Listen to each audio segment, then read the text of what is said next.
এই তোমরা কেমন আছো? লেখাপড়া করছো তো? আমরা কি পাপের কথা ভুলে যাব? চাইলে কি সব ভুলে যায়? আমরা বাস্তবতায় অনেক সময় অনেক কিছু মেনে নেই, হজম করি। আজকের দিনে কিছু কিছু পাপের কথা উঠলেই কোথাও কোথাও বিশেষ প্রতিক্রিয়া দেখা দেয়।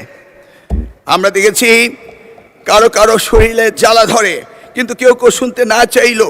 আমরা কি পাপের কথা ভুলে যাব? চাইলে কি সব ভুলে যায়?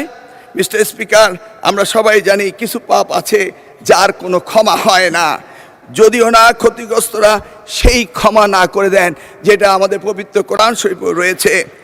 আমরা বাস্তবতায় অনেক সময় অনেক কিছু মেনে নেই, উপেক্ষা করি, হজম করি এবং কম্প্রোমাইজ করি, কিন্তু তাই বলে পাপ কি কখনো মুছে যায়? উত্তর একটাই, পাপ কখনো মুছে যায় না। সত্যটা হলো এই জাতির ইতিহাসে সবচেয়ে বড় পাপের ঘটনাটি ঘটেছিল 1971 সালে। 54 বছর পরও জাতি তা ভুলে যায়নি।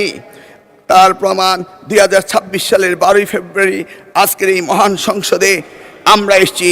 সুতরাং এই পাপের কথা আমরা ভুলে যাব না, বরং প্রজন্ম থেকে প্রজন্ম আমরা এই পাপের কথা বলেই যাব। মাননীয় স্পিকার, মিস্টার স্পিকার, পরিস্থিতি আমি যা বলে শেষ করব তা সারা দেশের আমার অতি আদরের সোনামণিদের জন্য বলবো, তাদের উদ্দেশ্যে বলবো, এই তোমরা কেমন আছো? লেখাপড়া করছো তো? লেখাপড়া করতেই হবে। নকল, প্রস্তফা, জালিয়াতি কোনো কিছুই আর চলবে না। মিস্টার স্পিকার, আপনাকে ধন্যবাদ। খবরের কাগজ, নিখাত, নির্ভীক, নিরপেক্ষ।